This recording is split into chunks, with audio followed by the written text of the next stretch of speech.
2014 সালের 8 মার্চ প্রতিদিনের মতোই একটি সাধারণ ফ্লাইট ছিল সেটি।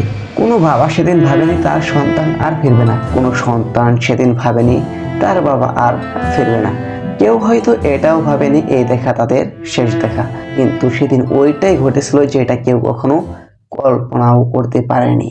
রানারে মালয়েশিয়ান এয়ারলাইন্সের ফ্লাইট MH370, কিন্তু কেউ কল্পনাও করতে পারেনি এই বিমানটি ওড়ার পর আর কখনো তাকে দেখা যাবে না। বিমানে থাকা 239 জন যাত্রী আর কেবিন ক্রু কেউই আর ফিরে আসেনি। এটা কি শুধুই দুর্ঘটনা, নাকি এর পেছনে রয়েছে আরো গভীর কোনো রহস্য? 239 জন জীবনের একসাথে হারিয়ে যাওয়ার সেই হৃদয় বিদারক গল্প আজ আপনাদের বলবো আমি।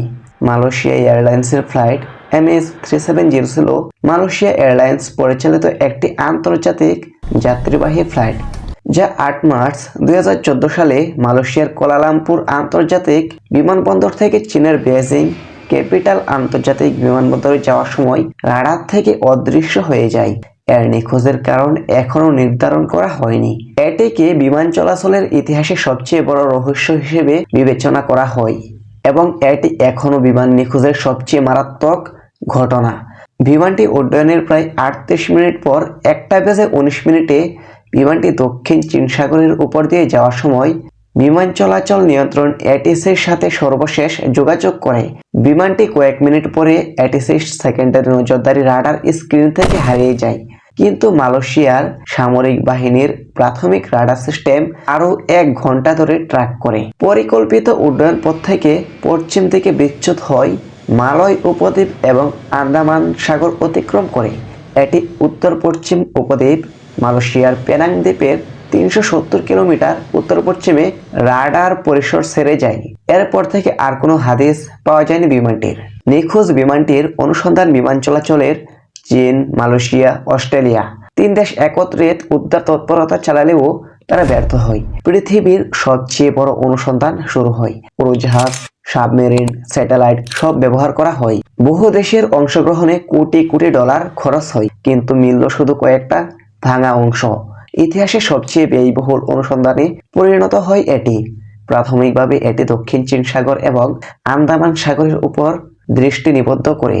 যদিও ইনফ্রারেড স্যাটেলাইটের সাথে বিমানের স্বয়ংক্রিয় যোগাযোগের একটি অভিনব বিশ্লেষণে দেখা যায় বিমানটি দক্ষিণ ভারত মহাসাগরের উপর দিয়ে অনেক দক্ষিণে ভ্রমণ করছে, কিন্তু আজ পর্যন্ত এই বিমানটি আর কখনো খুঁজে পাওয়া সম্ভব হয়নি।